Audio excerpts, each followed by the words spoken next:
Cherokee is northwest, but It it's takes a minute to normally get Sioux it back. City. Yeah, yeah. Even your native language. And we go back, you know, as much as we can. We'll go back for the 4th of July again next year. Thank you all so much for coming. I hate to spoil a good party by starting to talk, because this is done more than I could expect, and we want all of you to come with us and enjoy this beautiful home of Kay's, which so represents who she was. You know, she just, I mean, when you walk in here, you just know it was Kay's house. And we all have wonderful memories from this house, which we can carry with us forever. This is probably the last time you're going to see it totally as nice as it is, but it's, you know, it's wonderful to be here, and Kay was such a wonderful person. And I know that the fact that at 103, this many people showed up to honor her, that tells you what kind of person she was. I'd kind of like to go and ask people that have known her a very long time to talk about, and we'll keep it short so we can get back to our socializing, you know, how they know Kay and, you know, what she meant to them. I've known Kay since I was basically a young girl. My mother was a friend from high school. Lost touch with her for like 30 years, and then reconnected because my stepmother loved Kay's house. She built the same house on the old part in Hemet. So this house is the house I grew up in. This house has been with me most of my life. There was one point when my dad had sold the house. I said, whatever happened to Kay and Jerry Duncan? And I dialed 411. Kay answered the phone. We arranged to get together for lunch, and we were friends from that point forward. So it's been about 35 years that I've been a close friend of Kay's. When I was working in Los Angeles and living in Irvine, she took me in. So I always said, if you are going to be down and out in Los Angeles, you want Kay Duncan as your friend. She was just the kind of person that everybody loved. She had such enthusiasm for life and so much caring for people. And I always tried to learn from her, and then I realized, I think with my head, Kay thought with her heart. And it's such a difference. Anyway, Doreen, do you want to go first, Doreen? Because no, Kay, the longest. You can sit right there. You don't even have to get up. Doreen, I'll let you tell people how you know her, but for what, 60 years? Yes, I met Kay in 1951. Wow. And she was a very lovely, sweet person. And my family adored her and loved her. And we did a lot of things together. And I could tell you a lot of things about her. She told me how she met Jerry. And she was going to college. She's from Iowa. And she was going to college in San Francisco. In those days, you stayed in an apartment. You did not have phones. You had the phone in the hallway. And so everybody used the phone. So one day she was on the phone and she was crying and crying. And Jerry, she didn't know Jerry, he came by and he said, what are you crying about? And she said, well, my boyfriend and I were going to go out and have dinner together, and I invited somebody. I invited this nice lady I just met, and he said, I'm not taking you and I'm not taking her to dinner. And she was crying and crying, and he hung up. And so Jerry says, don't worry, I'll take you out to dinner, and I'll take your friend out. That's great. That's what she said. That's great. And then every Thanksgiving, she wanted to go out with her friends. And so we went out to lunch. And she had Peggy, who lived right off of Ventura, and she had Kelly, and she had from Santa Monica, she had Pat and Helen. I don't know how she met all these people, but she had a lot of friends. Yeah. So we always had Thanksgiving together, and that was very nice.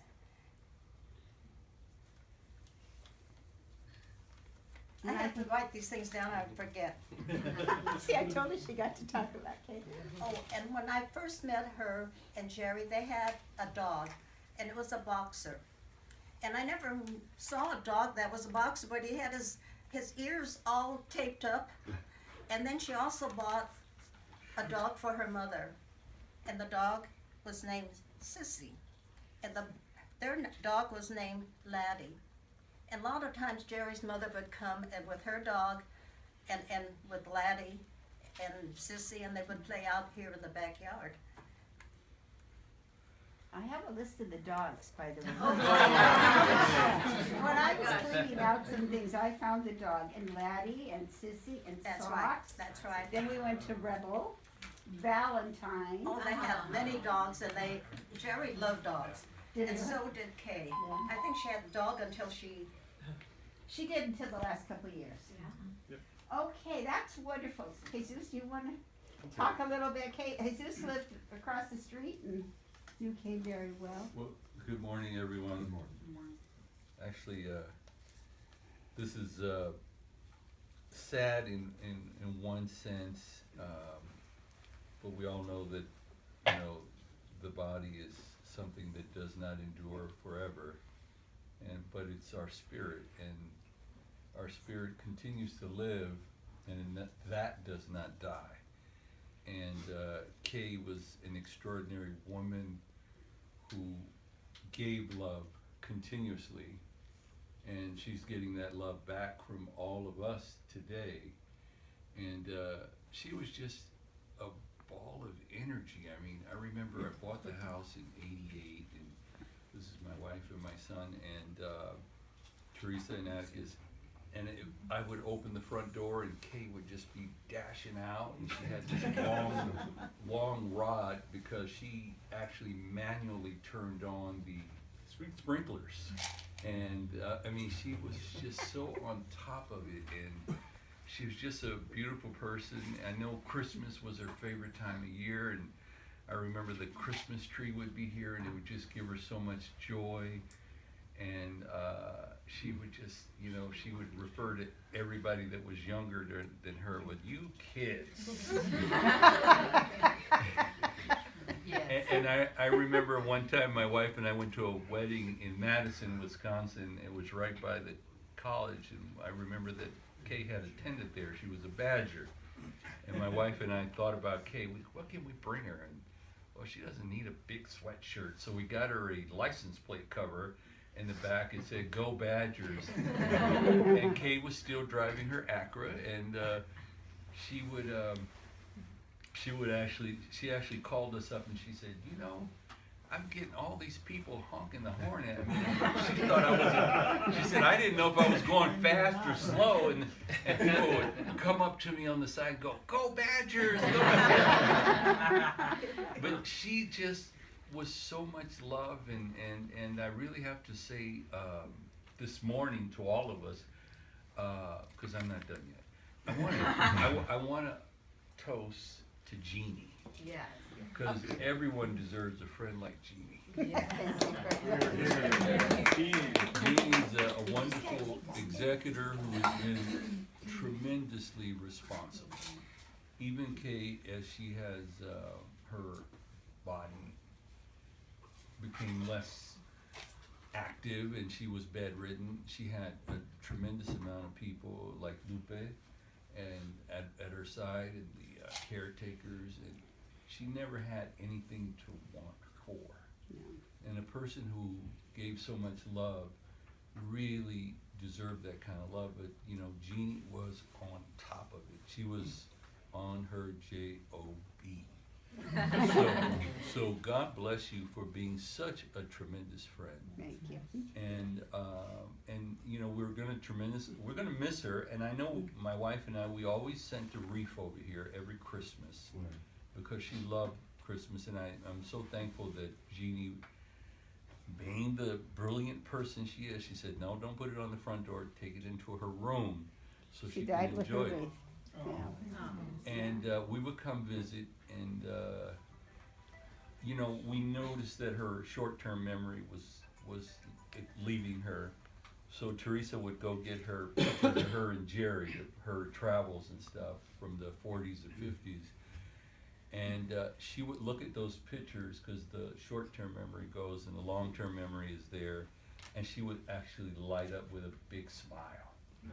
And that would give us great joy. So we thank you for allowing us to have this long life memory of this extraordinary woman that we truly loved. And she would actually come to our house on Ledgewood under the Hollywood sign where we live now, and come to Thanksgiving, and it was a privilege. So thank you. Thank you very much. And let's say I don't do anything alone. I have wonderful caregivers. Soledad, Israel, Carmen is sick. Carmen did a wonderful job of holding things together up here. Because I wasn't here a lot of the time. Maria's not here today. I don't know. She's probably still crying. If I know Maria, Loopy has been right there every time. I always knew that if anything needed to be done, I could always call Loopy. She was one of Kay's best friends forever and ever. And Kay had a lot of good things built up, so it made my job easy. I wouldn't want to do this. I wouldn't want to do this for just anybody. And Miguel has kept this house beautiful, and Loopy's kept it. I mean, everybody has worked really hard to keep this house intact, and we want to continue it to be that way. Does anybody else want to say something, Loopy? You're gonna? No. Anybody? Okay, Jason. Yeah. So I'm Jason Graham. I'm one of the Iowa relatives. I've lived here though since 1991, so I've been here for a long time. And I can definitely say part of the reason that I'm here, probably the biggest reason that I'm here is probably Catherine, because we took a family trip in the late 70s. I think my cousin Scott over here has a similar experience. And Catherine took such good care of us. LA is kind of a big, maybe scary city for young kids back then. Iowa farm kid? Iowa farm kid. Let's Super get it shy, straight. introverted. I had a brother and sister as well. I think my brother was on the trip with me. Very, And Catherine always talked about, she made it like Los Angeles. I love this city. It's such a beautiful city. Some people don't like it, but I love this city. Right? And I remember this as a little kid, right? So, I see things in the media, things about Los Angeles, and then I